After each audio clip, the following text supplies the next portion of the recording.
Time check exactly 10:45 GMT. It's time for some Sports Hub.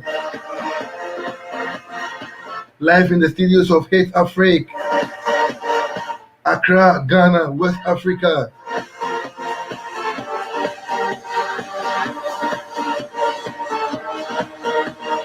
The name has always been Kwejo, the sportsman. I have my super duper analyst in the studio this morning. He goes by the name Onana Espirito.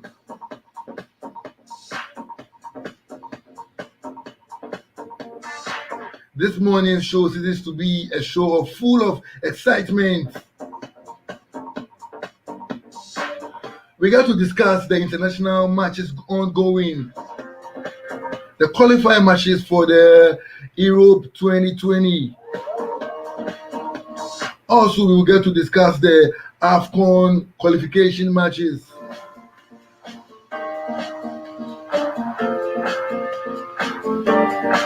Most importantly, today we'll be talking about the Spanish national team. Are they dwindling in success, or the success is being a progressive one? We also take a dig at the Dutchman, the Netherlands national team. The tenor of Frank de Boer, is he being a success or is being a mediocre coach, as suggested by certain bloggers internationally?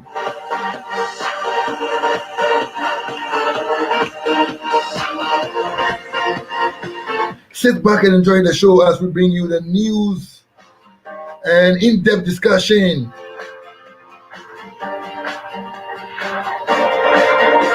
Very soon I get to introduce my guest, Onana Espirito.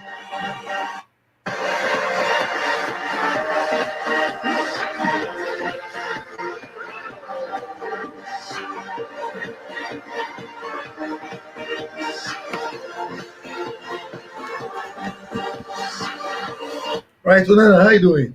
Yeah, I'm good, man, my guy. It's been ages. Yeah, Yeah, you're still managing. yeah, managing. Finally, we are in. Yeah, for sure.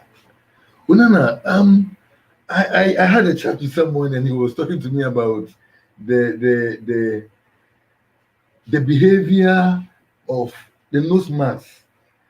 It looks like Ghanaians are not being. We have not acclimatized our system with the nose mask.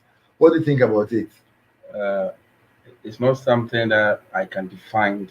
Maybe to myself, I don't like wearing it at some point in time, especially when I'm in the car. I have to wear it. At work, because my work, we always observe social distance. So we take notice of that. It's very important. We are not used to this. So if you want to wear this for a couple of hours, said we breathe in oxygen, breathe out carbon dioxide. So imagine you are not able to take in oxygen very well. If I wear it for a particular period of time, I feel that I'm not okay. I'm not used to. All my life, I'm not used to. Yes. You understand? So would you endorse the vaccine? Would you endorse it? Is it something that's going to be a plus if it happens? That is a personal decision. Myself, I didn't take it for now. I have reasons why I didn't take it. And I won't tell somebody not to go and take it. That we all have decisions to make with regards to this aspect of our life. So I'm not going to say don't go for it. This is a worldwide something that they are doing to combat or to bring down this COVID. So if there's a vaccine that they think is going to help, why not? Since it's around, I am not going to force anyone to don't go and do it. Now, for me, when I have personal reasons, well, I'm not taking it for now. But I know in the near future, I'm going to go for it.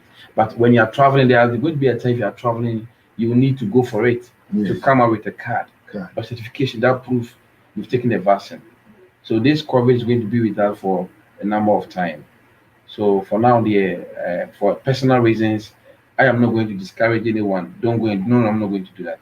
But myself, I'm thinking about doing it in the near future.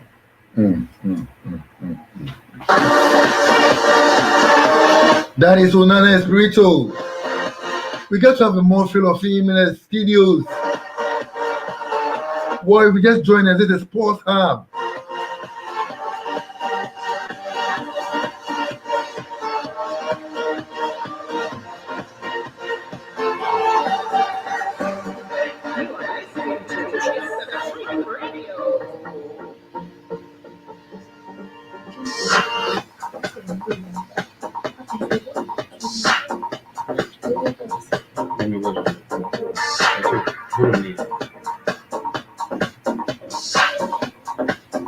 Right, Onana Espirito in the studio of HitzAfrik.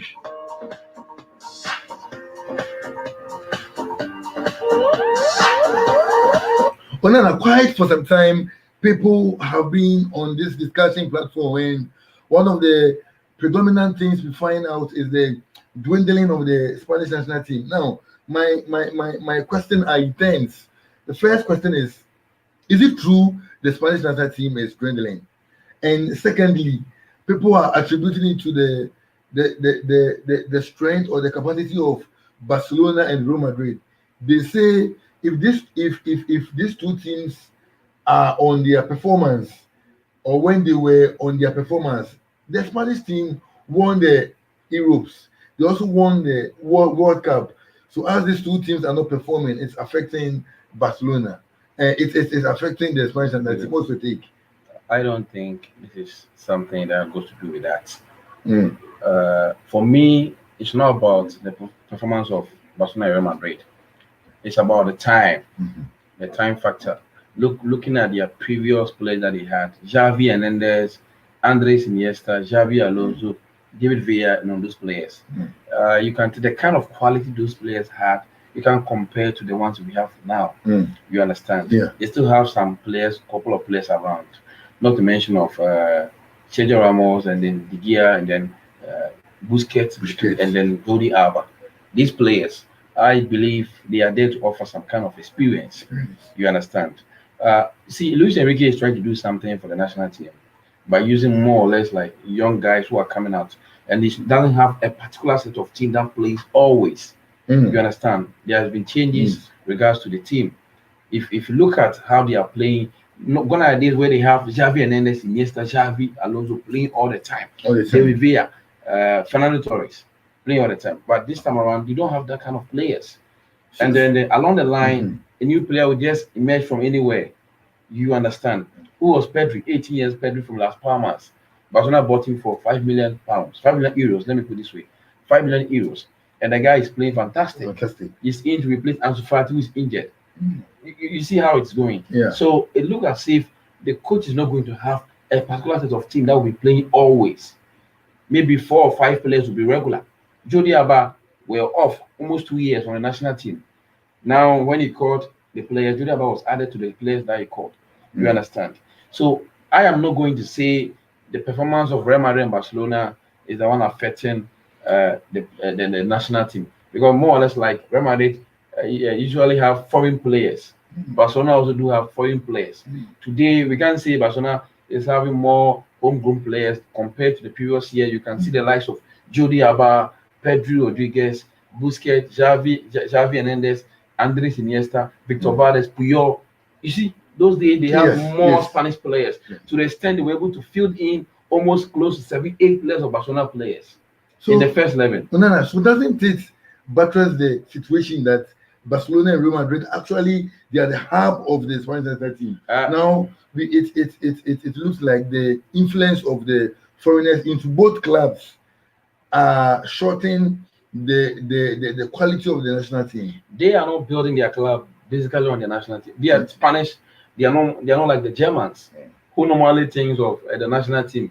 We need to bring in homegrown players who are doing well. More or less like you see what Bayern Munich did by bringing in Leroy Sané from Manchester City. They normally think about that. Germans are very technical people. they always think about the future of the national team. So when you compare Germany to Spain, there's a vast difference between their philosophy in the terms of play and building of projects for the near future. So I think Barcelona and Real Madrid are thinking of how to compete well in the European stage and in the league by getting the players. They don't care where the player is coming from. You understand? Yeah. You look at a player like Erling Haaland making waves in the media. Yeah. Teams are interested. Dortmund slash 180 million pounds on the player. And anyone wants to go in for the player needs to pay 20 million euros for a group of agents. Yeah. You can see all these things. Yes. So Barcelona and Madrid, looking at Hazard. Hazard is not from Spain. But more or less like they did their best to bring in Hazard. But unfortunately, the guy is not having a good time at Real Madrid. So I am not going to say Real Madrid and Barcelona because they're not performing well at the moment. They're also thinking of building their team, especially Barcelona. You understand? So the national team goes with the coach in charge. You understand? Del Bosque was privileged enough to have that kind of quality at his time. Yeah. You understand? But I believe Enrique is not having that kind of team as of now. He's not having that kind of team. Barcelona want players that they can play for the team, not the club. They are not thinking about the club, the national team. If you can remember this argument between seeking for a referendum, yeah, you not to participate. You understand all these things. So I believe if from the Real Madrid side, that one they are outside with somebody. But in case of Barcelona buying players to suit the national team, I don't think they are going to do that. If the player should come from Spain, fine. More or less, the player will just play for the national team. But outside here, Barcelona will never do that. Looking at the play they want to buy, Ronaldo, Memphis Depay, and then this Haaland, they are all not from Spain. You understand? Yeah. So from Germany there, I believe they are technical ahead of the Spanish in terms of project of this nature. You understand? So I don't see the national declining. It's a generation. And then let's see, we have pending competition to participate. Good. Now looking at the area of concentration of the Spanish national team. Okay. Now there is this statement about Luis Enrique. Now Luis Enrique was a major catalyst in converting the Barcelona team into a more direct team. Okay. In fact, analysts believe that he's the one that brought that direct nature of Barcelona. Now, according to sources, he's transmitting that particular direct nature of football into the national team. Now, the tiki-taka style of the Spanish national team is no more being seen. The national team is now becoming so direct. So it makes players like the Thiago Alcantares and the rest, it makes them like miniature in games, in daily games. Now, do you sense it that the play of the national team has been altered a little bit? It depends on the coach.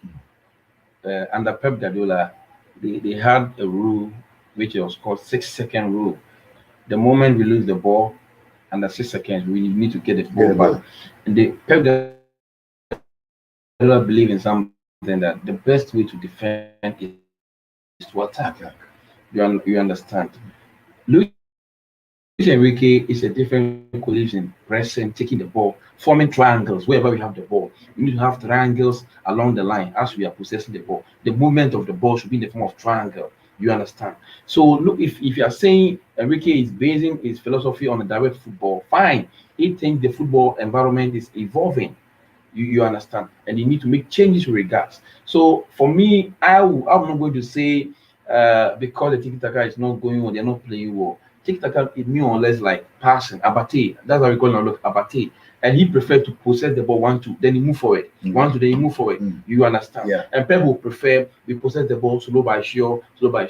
Football is changing. Looking at Pep Guardiola, he's still changing status. At the beginning of the season, you realize that they were not playing good. They were losing some matches. Yes. I realized the man sat down to say, oh no, I need to make some changes in my style of play. And that is bringing out results. Whenever they have the ball, look at how they possess the ball. Against Chelsea, I was just clapping. This man is marvelous. You understand? He's always adapting to the changes of the game. Currently, what is going on, more or less like compared to a coach like Simeone and then Mourinho, they are just to rely on our modern information. No, okay, now taking it from the side of Pep Guardiola, you realize that anytime Pep Guardiola wants to change the surface or the type of football, there are signings he makes. Now, don't you think comparing it to the Spanish soccer, Okay. they have to start it? They have to start it from the scratch, or call into the national team a kind of players that play in a certain way. It looks like they still call the players that still believe in the tiki taka. And also, do you think the players find it difficult to adapt? No, I don't think so. Guardiola, as a coach, always believe in purchasing players that he think they can suit his philosophy. I think a club in Europe with the best squad, together with the bench, is Man City. A complete squad. More or less like you can have the Gabriel Jesus playing, you have Aguero on the bench, you have Maris playing, you have Sterling on the bench. You see Gundogan playing, you have Fernando at the bench. A complete team. So I believe say they have different mentality towards the game. They have different philosophy towards this game. So as football is progressing along the line, they also have to progress, evolve what is happening in the football environment so that it can suit their way of playing. You understand? I believe some coaches are just still using the accumulated way, not to mention of Simeone. I don't like the way he plays. Still playing this old 4-4-2, always 4-4-2, with no variation in his game. Against Chelsea, you are down by a goal from the first leg and you are still defending. You understand? Look at Yeah. Mourinho. Yeah. Mourinho, his style of play. You score somebody two, you went to this club, Dynamo Zagreb, Croatia, and you lost by 3 goals to 0. This is very bad. It's very difficult to see a coach of Guardiola losing this kind of matches by winning first leg 2-0 to beat Guardiola 3-0. I don't think that will happen. I don't think this will happen in football. There are uncertain things that are bound to happen. But regards to this particular one there, it's very hard. So football environment is evolving. Whilst evolving, also purchase players that are you think they can see your style of play in order to get the result that you need. That is how I'm going to put it at the moment. You understand? So if Mourinho, you have a player like Harry Kane, you have Lucas Moura, you have Son, and he cannot still play attacking football, good football, possessing football, then I don't think I don't think you need something at the end of the day. They can give you any kind of player. You're still going to convert those players into defensive players. Now, finally, on the Spanish national setup, do you think their setup or their play has been altered? Yeah, there's a bit of change in the way they play. That is what I've noticed. When Luis Enrique, we always most of the time you have to look at the one in charge of the club and the national team. And that's why I'm saying that I feel he's one coach that has been too direct. No, not direct per se. Any team that plays against Spain would like to defend and then counter them because they love to attack from wings anywhere. You understand? It's not that their philosophy has been altered. I watched a little part of the game against Greece. All the 11 players of Greece were in their half defending. So they had one motive. When we get the ball, let's kick it hard. Long ball, then counter.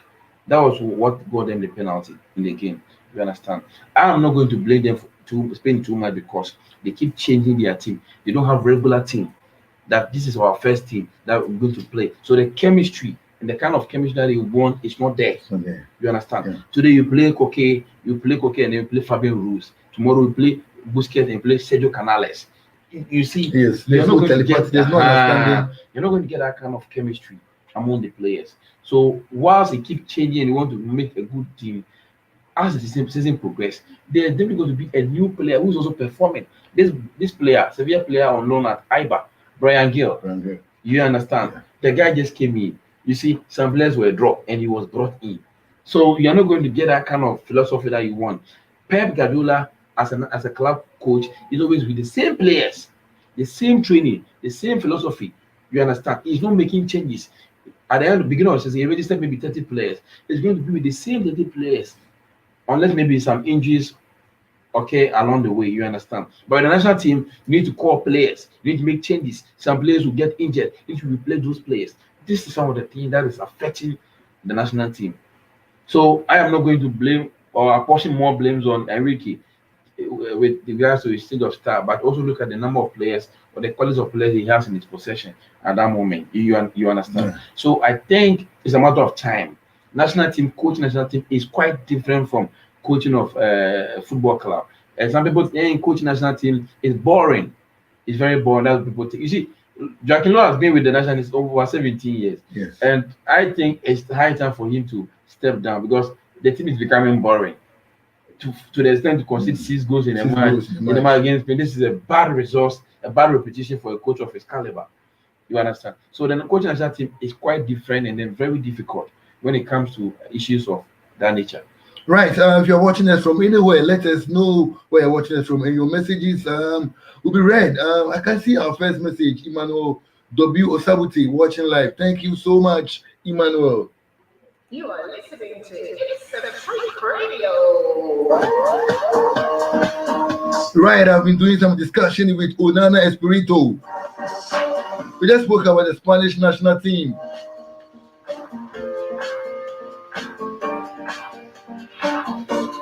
Frank de Boer took over the job as the coach for the Netherlands team.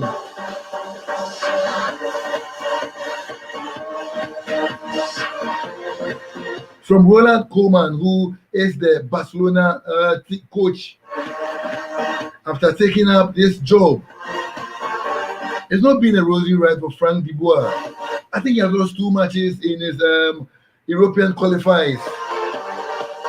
We got to discuss, is it that the job is bigger, or the role or the task is quite a bigger one for him? Or Frank de Boer, who needs some time to build the team? Onana Espirito is in the studio to help us.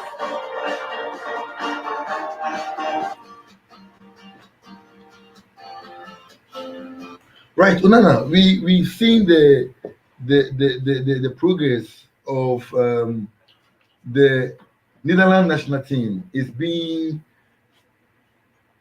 on a roller coaster ride until Ronald Koeman was given the job at Barcelona. He had to leave, and Frank de Boer took the job. And we've not been seeing that wins.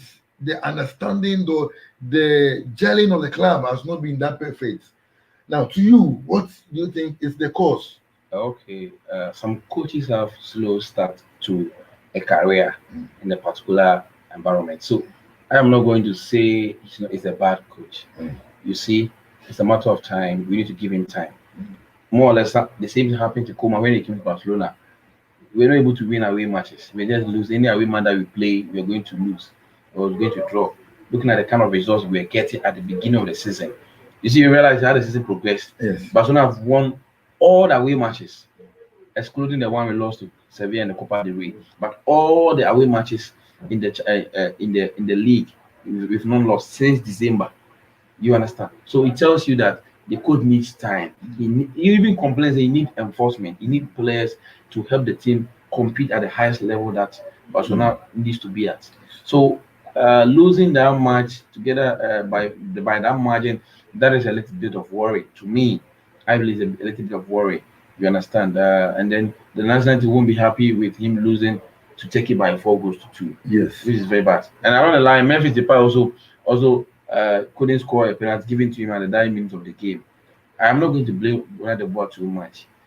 He needs time. At the end of the qualifier, I think after 5-7 matches, we're able to make decisions whether he's doing good or he's not doing good, or whether he's going to be a good coach in the future. Because they saw something in him before giving him that kind of offer. You understand? And then we know the Hollands with this kind of philosophy, possessive style of football. And that's where I was driving to. Do you think it has been altered? He's not doing well? Because the last match I watched, Van Yadom loses much of the ball.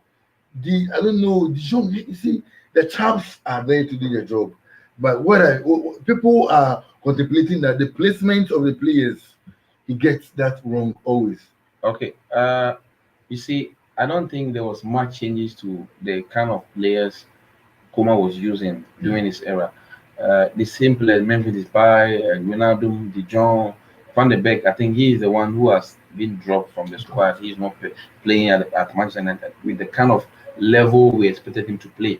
But I am not going to say Boer is a bad coach to not achieving much in football. It's a matter of time. I believe in time. You can't use 2 or 3 matches to assess a coach who just took over. But there are coaches who didn't start well, but they ended well. Most of the time, I always love to talk about Pep Guardiola.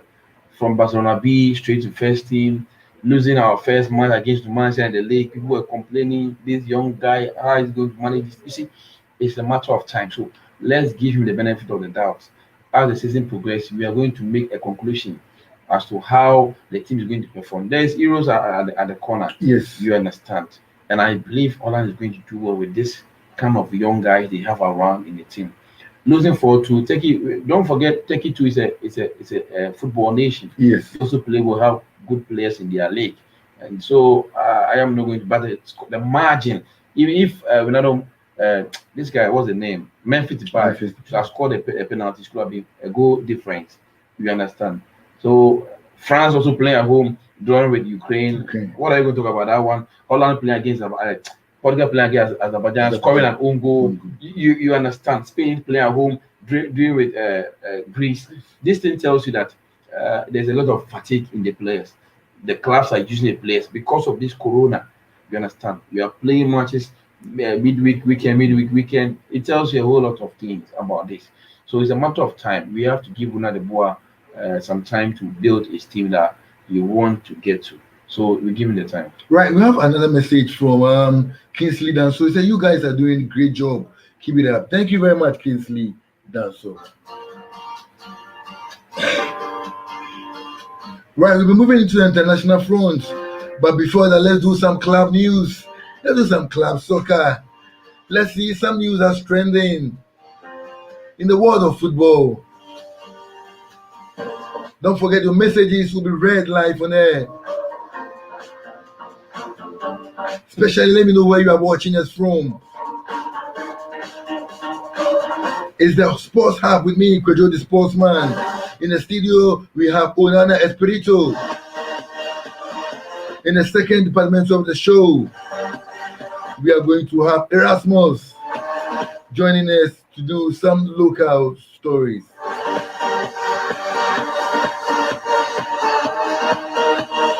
In our first trending story, Felipe Coutinho has been in the news.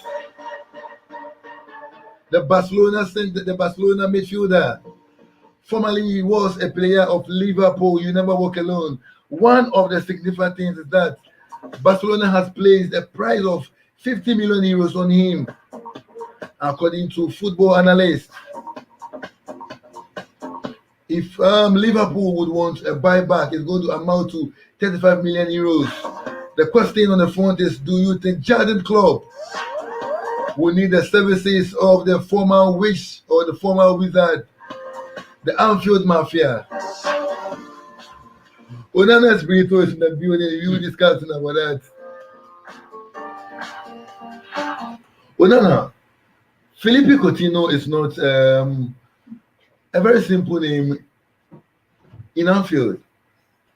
He was a talisman, and he moved to Barcelona. Unfortunately, the trade wasn't that good for him. It was not a roller coaster ride, and he's in the news again that Barcelona has played a 50 million bill on him. But if Liverpool would want to be in the market, Liverpool could have him at 35 million euros. Let's first talk about Coutinho's setup in Barcelona.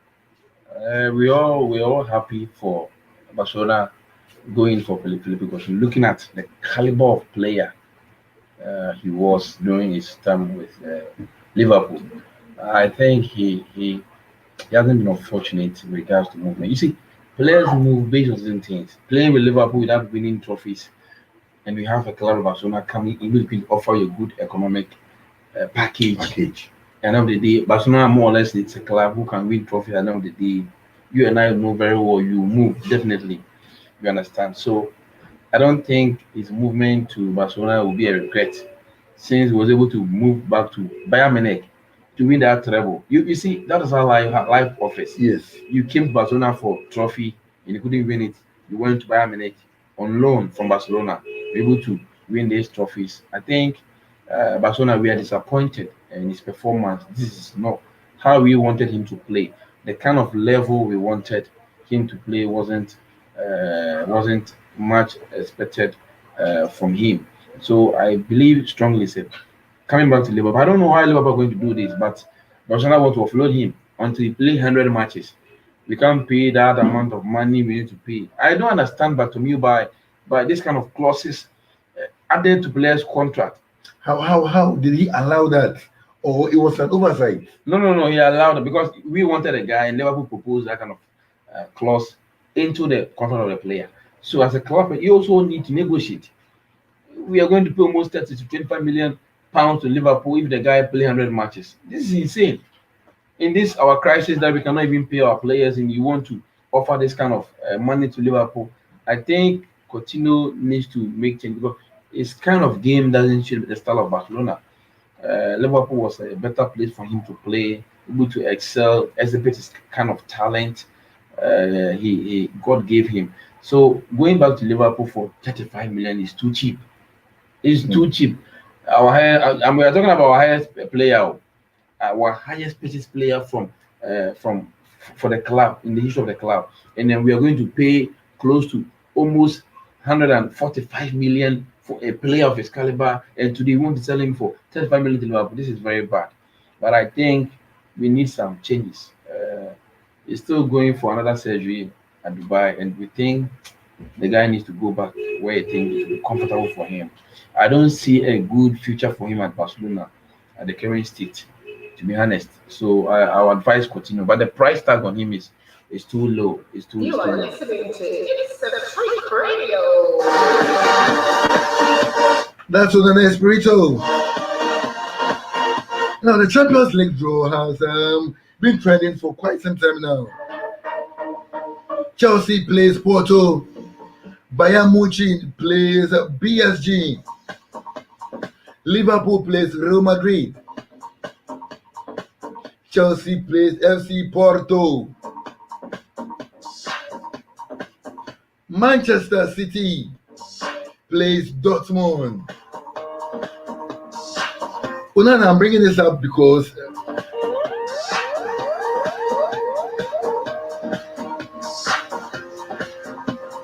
it's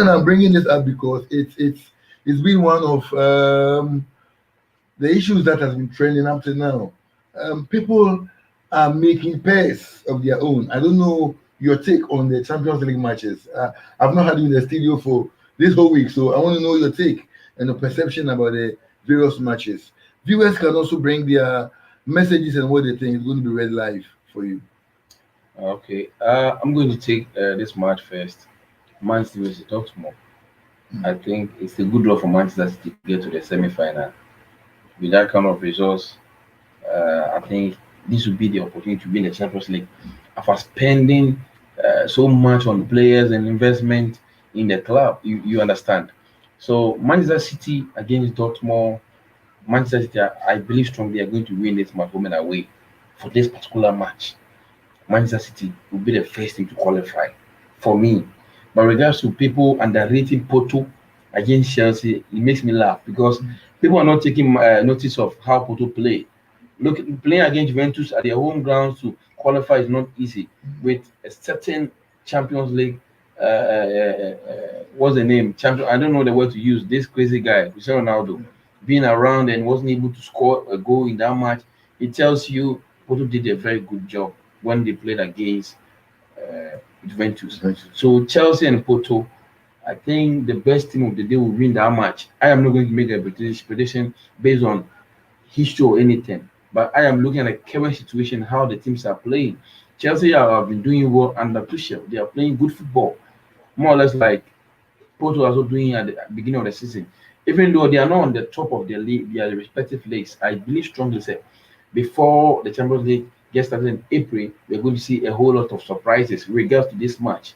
So Chelsea people are there making noise that this is a good. Then we don't have any problem to talk about that. We know it's a good parent for them, avoiding Manchester City, avoiding Paris Saint-Germain, avoiding Real Madrid, Liverpool, and then avoiding Bayern Munich. Porto is a favorable team for them to play against, but it's not going to be that easy for them. So with that match, I am not going to make a prediction now. Till the day or till the week we play the match, I'm going to look at some observation of how they have been playing, how they've been coping.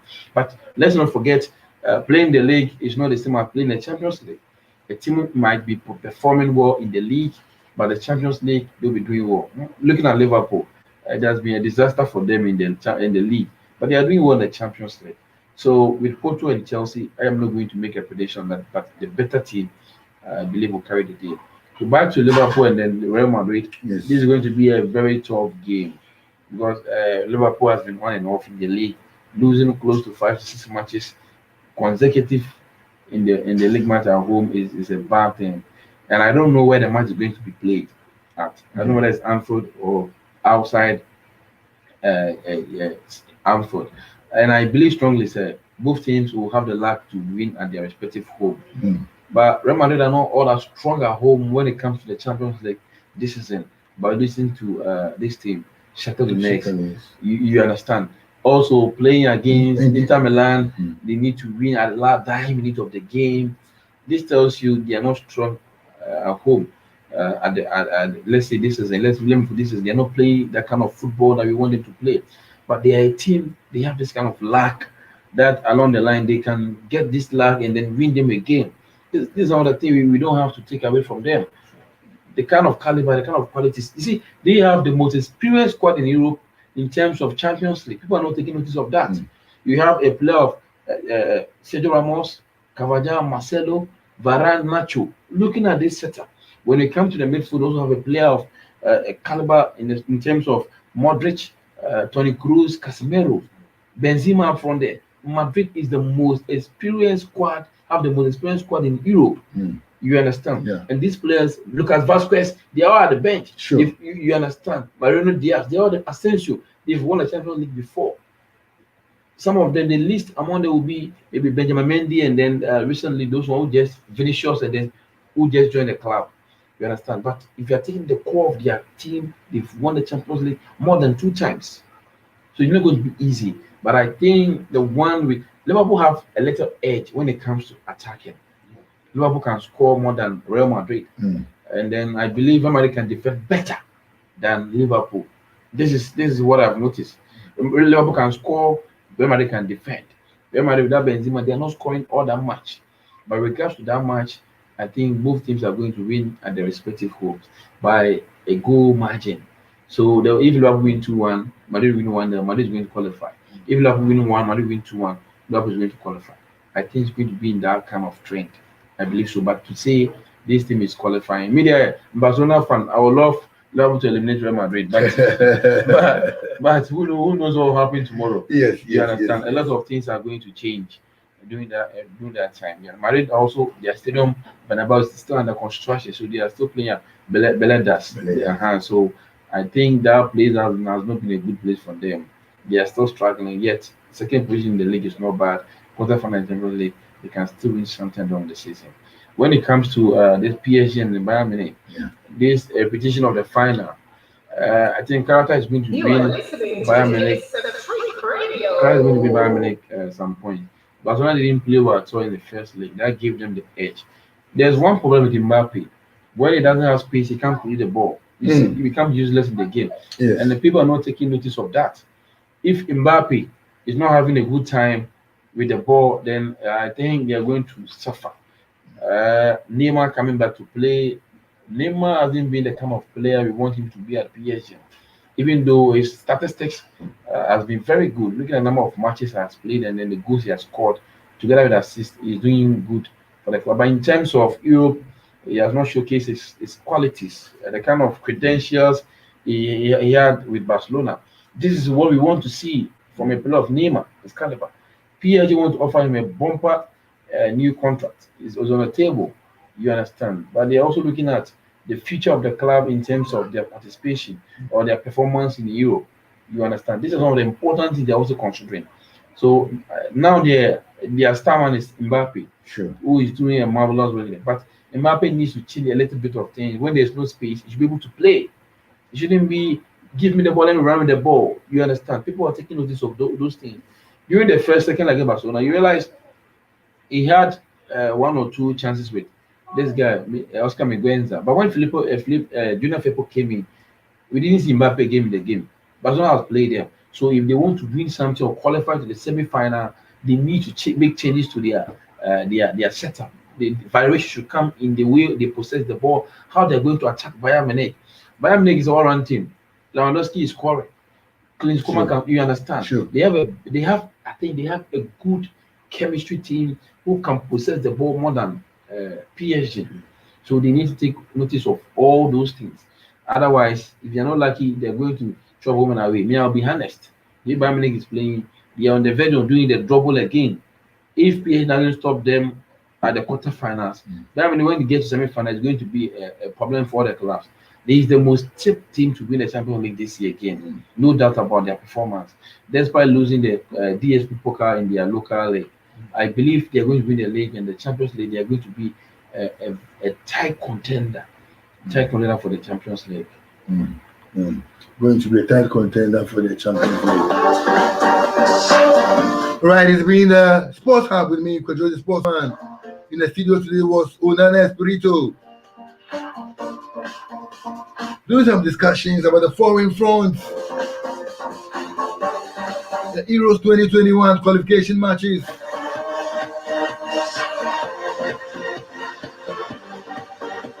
We got to discuss one or two matches. Then we make way for the local segments with Erasmus. Erasmus gets to join us in a discussion.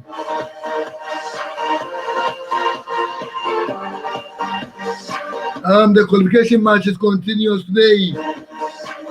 Let's do some Group A matches. Serbia plays against Portugal. I like us to talk about matches like this because I tend them to be flatter to deceive matches. If you might be looking at an aspect of it based on one or two names you know, but on the field of play, there are a lot of things we have to expect. What are some of the things we have to expect from Serbia, Portugal? Serbia playing home. These Europeans, East Europeans, they are very difficult side to beat. Robust and play aggressive. Looking at their players, Serbia, the way they play naturally as a country. They are in a football nation, more or less like for some time now they have dropped in their performance. But playing against Portugal will give them hope that the fact that they're not performing well doesn't mean they can't beat Portugal today. It's going to be a difficult match for Portugal.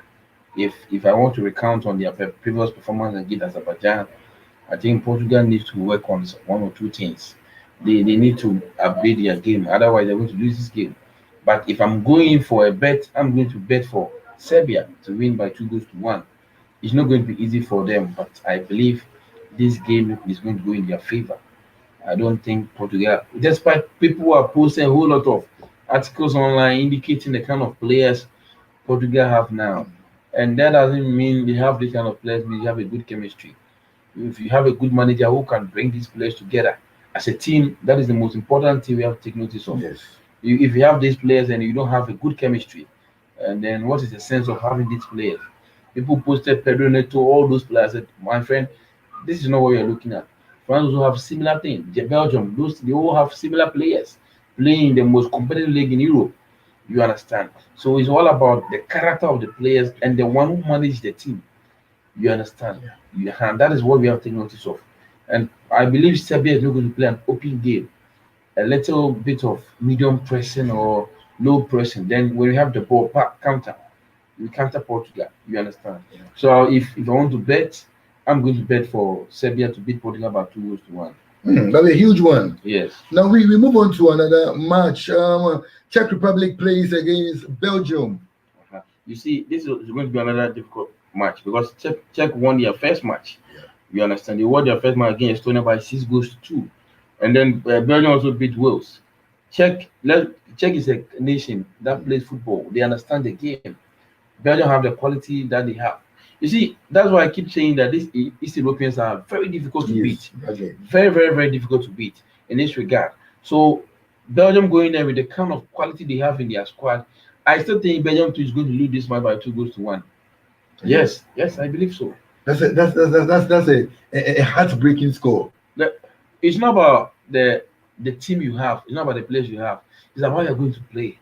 For a team to win 6-2 in its previous match, even though this side is not a good side, but they've showcased that they can score. You understand? Czech Republic beating them at their home is going to be very difficult for Belgium to do. A very difficult task. That is why I'm going to bet. I'm going to bet on at the back of Belgium. Czech Republic beat Belgium by 2-1. Right, Norway, Turkey. Yes, this match is going to be very tough. looking at Norway doing what he did the other time. Norway is also coming out with good and quality players in the form of Odegaard, Haaland, and then Co. But at their last match, Odegaard got hurt.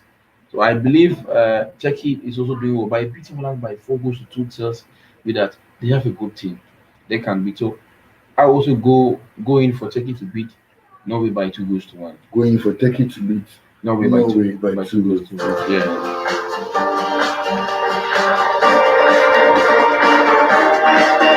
Right, at this point, we say a very big thank you to Nana Espirito. If you just joined us, this is the Sports Hub with me, Kojo, the sportsman. We just deliberated on international football.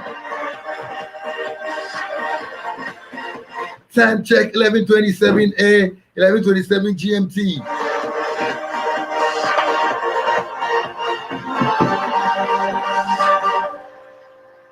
Erasmus joins us, having to discuss some local news around the world of sports. Right, we're going to ask this major question before we start our discussion.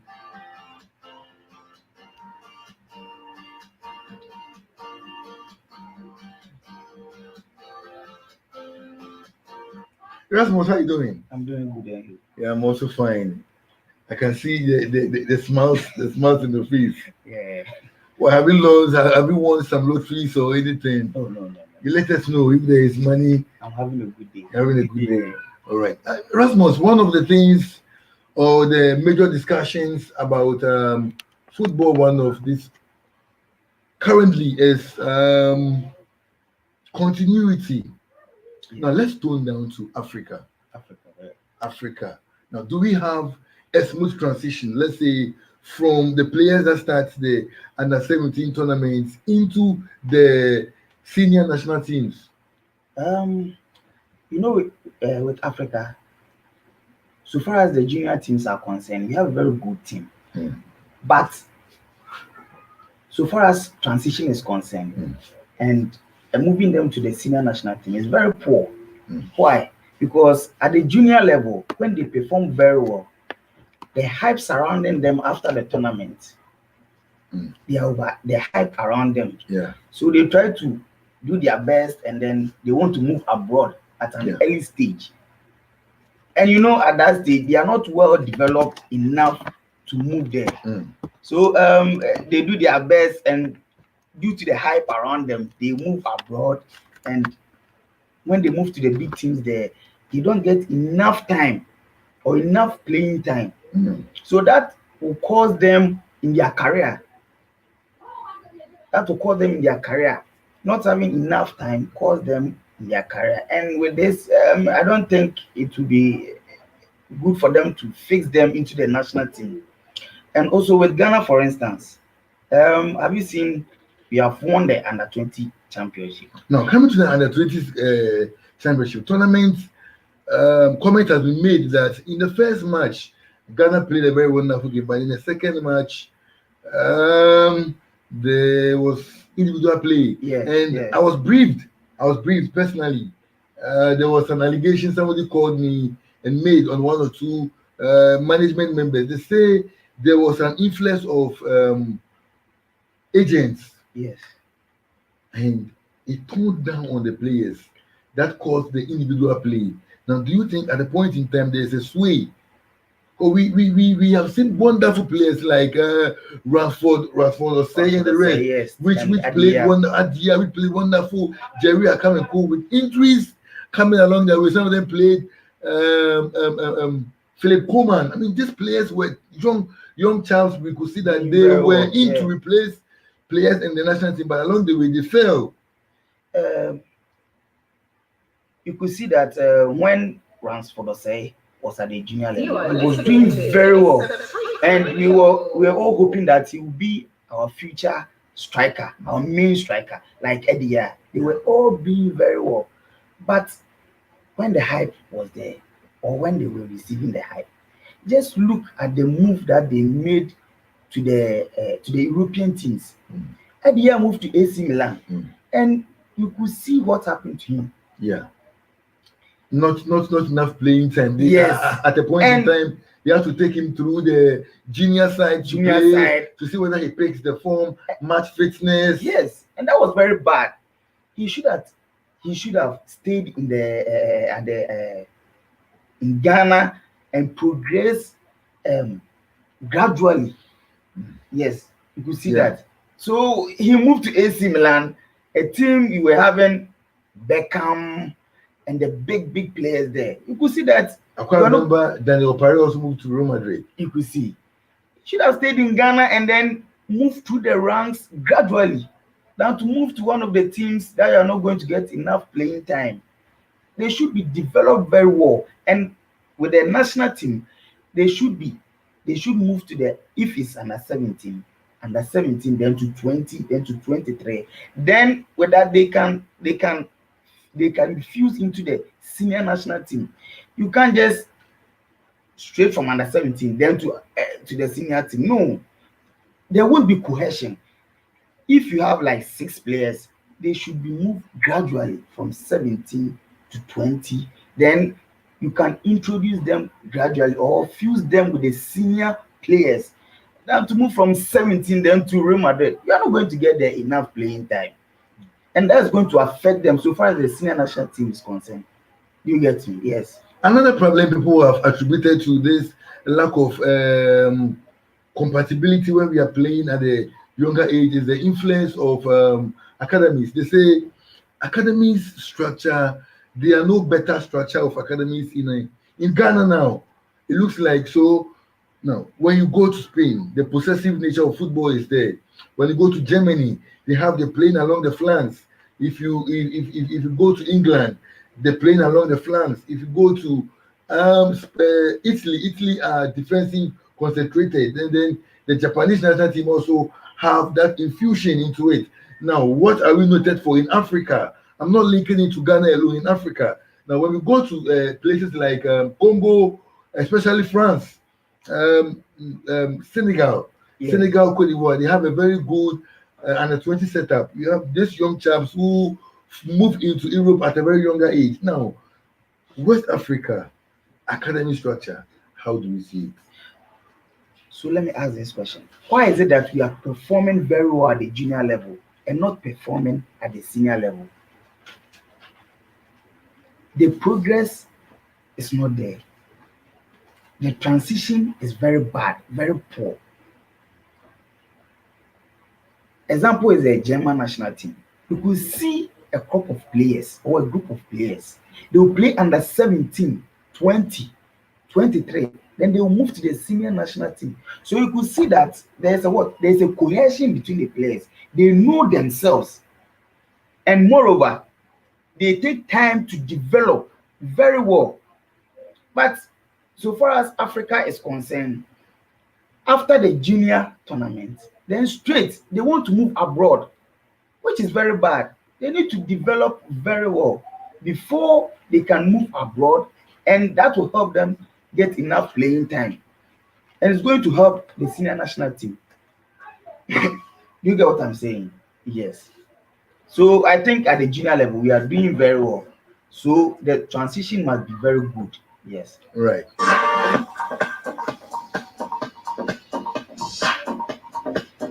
It's been a sports hub with me, Kojo the Sportsman. We go for a quick commercial break. We will be right back.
Right, we're back from the commercial break.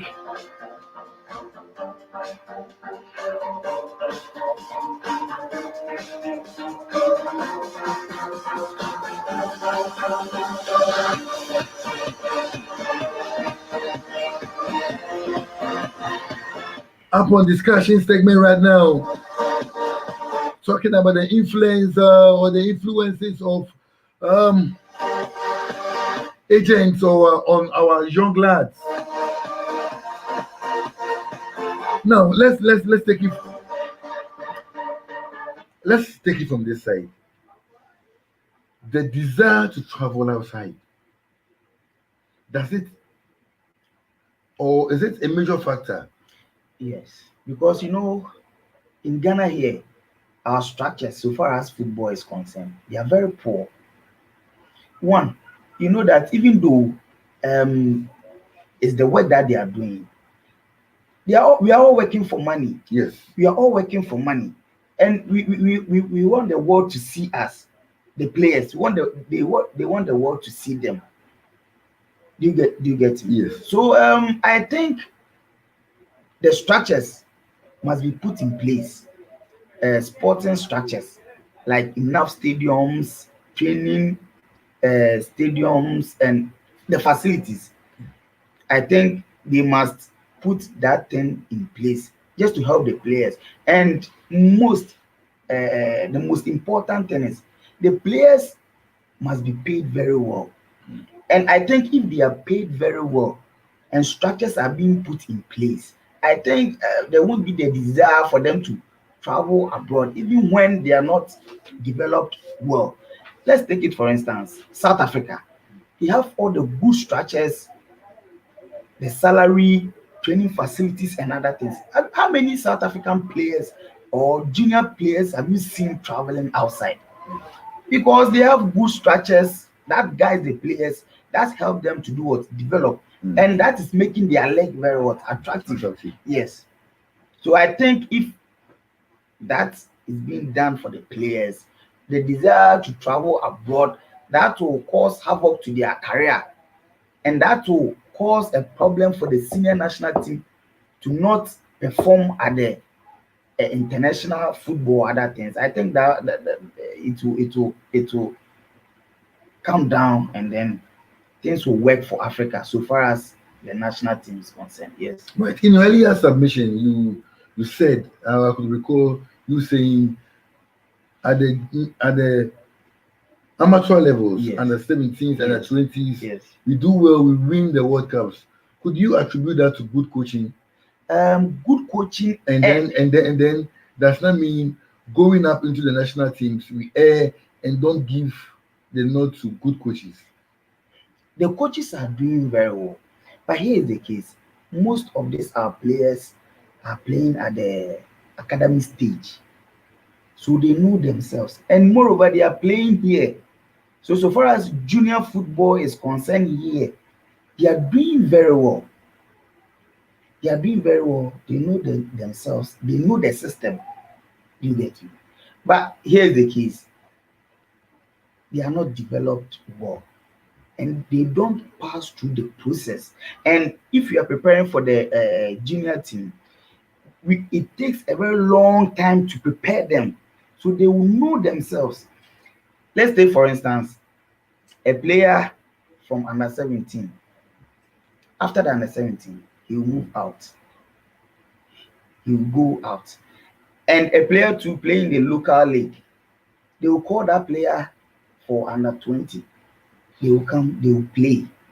After playing for some time, they will just take that player out, and they will bring someone who stayed at playing football at a different league.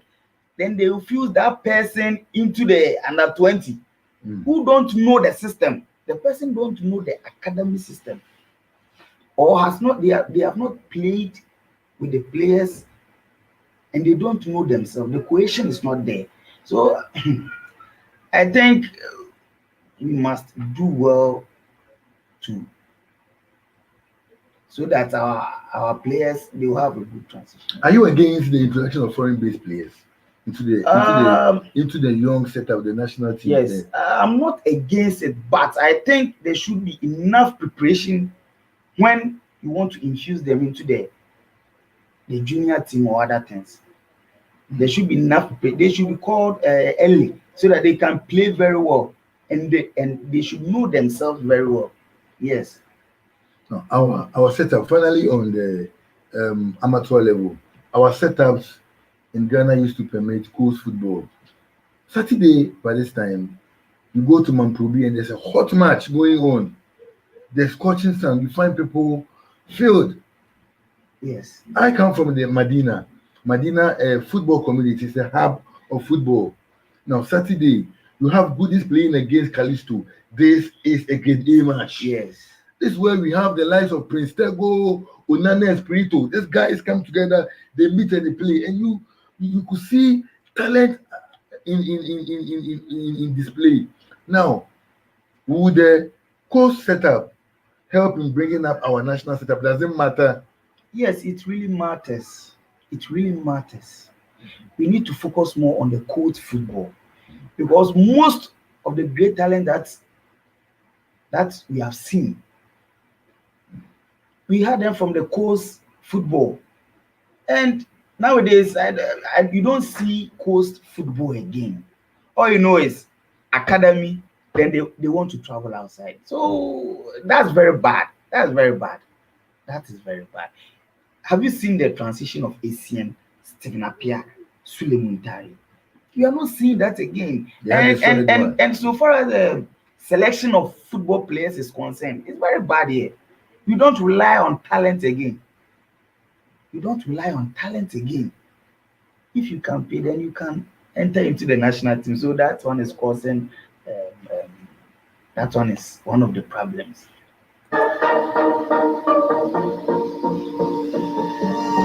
Time check 11:49 GMT. In 11 minutes, we check out from the studio.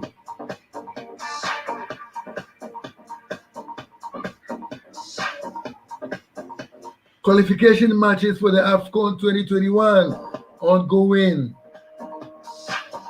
Today, Lesotho log homes with Sierra Leone. A cracker. I spoke to someone who was telling me these Central African and West African states, when they meet, there is a lot of tension and not too many goals. It's unpredictable. They are difficult to predict. Yes. The kind of football they play, they are not so much into this possessive football. They are into this aggressive kind of football. So it's very hard for you to predict them. So if they are to play this kind of flair football, and then I think it will be good for you to predict. But they are into this aggressive football, so you can't predict them. No, let's move into Lesotho, Sierra Leone.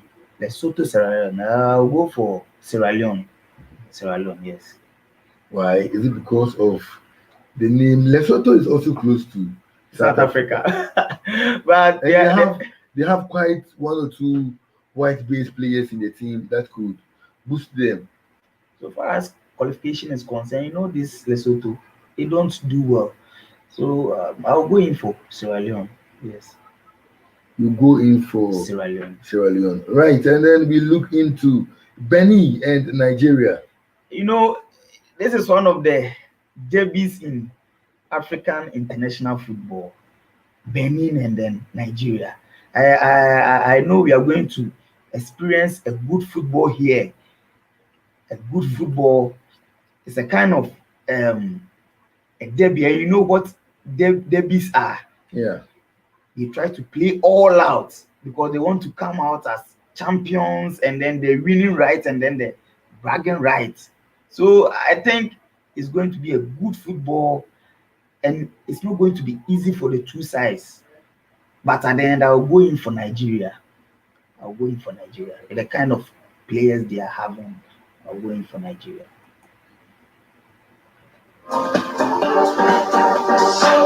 Right, let's do some trending local stories. Then exactly 9 minutes to check out the studio. Kumasi Asante Kotoko's Brazilian playmaker Fabio Gama has announced that his wife is pregnant.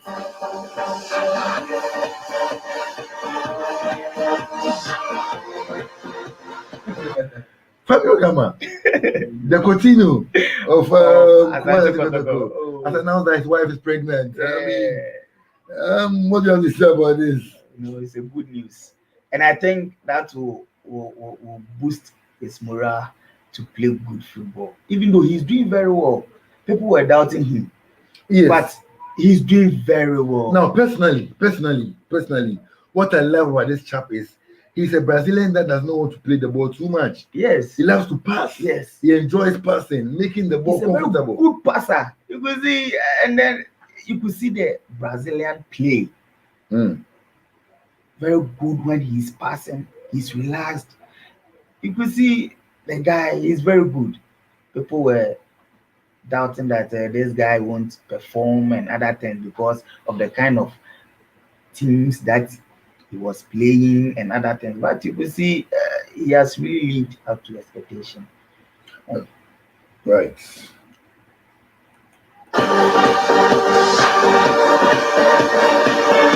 Elsewhere in other local news, the LOC, the Local Organizing Committee of the 2023 African Games,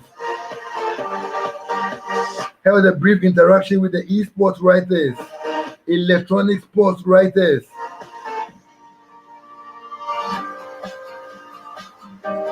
Dr. Kweku Ofosuasare for the platform.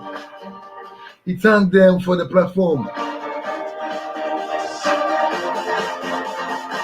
Now we ask, how prepared is Ghana for the African Games 2023? Do you think it is in the right order?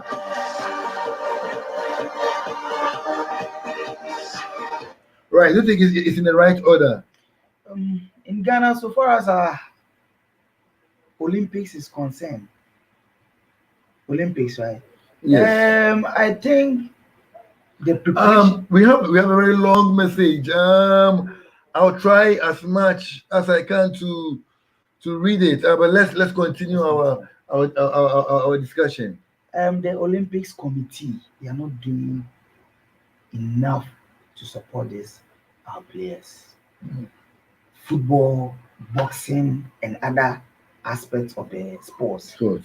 I think they should invest more in this our sporting activities. In Ghana, we are only emphasizing on football, but you know, this our Olympics, they are the ones bringing medals and other things to the to our sporting fraternity.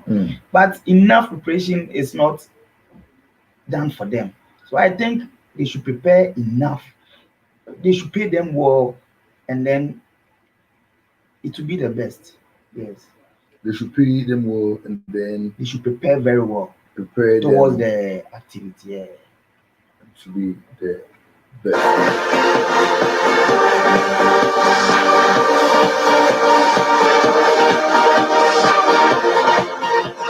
Right, the Ghana Premier League fixtures are on. For the second round, I get to take you through some of the matches. Some of the matches of the Ghana Premier League.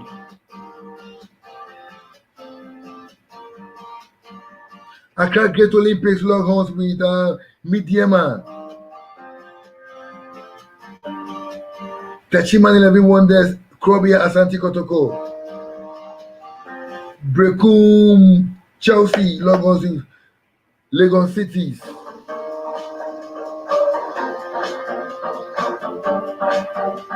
Accra House of Folk, Eduana Stars. I think that's going to be our concentration. Then we build up to end the show. Accra House of Folk, Eduana Stars. Accra Sports Stadium. You know, as they're having a new coach, and their last match they played against Wafa and they scored 4 goals. So you could see there has been a massive improvement in the Accra House of Folk team. And with the introduction of new coaches, and you know, in football, if a new coach is being introduced to a team, you know, the players want to play to impress the coach, just to earn a starting place in the team. So I think being a second match for the coach, the players are going to deliver and they are going to play very well. And this is going to be a must win, or this is going to be a win for Accra Hearts of Oak. Yes. Right. The local Black Stars played yesterday. Yes. Right. And then your take. I call this a compensation to the local players. Why do you call it a compensation to the local players? A compensation to the local players because how they were treated. They wanted something for them just to boost their morale. So, and I think one of the under-20 players, Fatao, he scored a very nice goal. Very nice goal. And we have to watch out for this guy. Have to watch out for this guy. But losing 2-1 against Uzbekistan is not good at all. It's not good at all. Fatao, does that go by him into the Black Stars or any national team? I think he should develop very well, as I was saying. You are more into the development of the player. Because if you move him to the national team and he's not able to perform, that will be the end for him. He should take his time. It should take time for him to develop very well before he's being introduced into the national team. Yes, the hype shouldn't be too much. Yes, so I think he should take his time. Those around him should develop him very well before he's being introduced to the national team. Right, Erasmus, we get to draw the curtains down on this Saturday's edition of the Sports Hub. Your final comments as we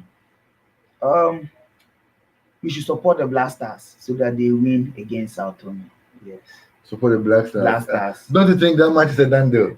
Even though it's a done deal, but we must support the Black Stars. They still need the support. Yes, thank you very much, Erasmus. All right, time check 11:59 GMT. In a minute, the show has to come to an end. It's been a Sports Hub with me, Kwajo the Sportsman. Live from the HitzAfrik studio, Ghana. Aspire to be the best. The mark is not to be the first, but the mark is to be the best. We are in this world to complete a message, or we are in this world to complete a system, not to compete. In between complete and compete is the L word, that is love. Show love to a friend beside you. Give a very big smile to a friend that needs a smile. Give food to the one that needs food. Remember to drink water always and give your life to Christ. I'm out of here.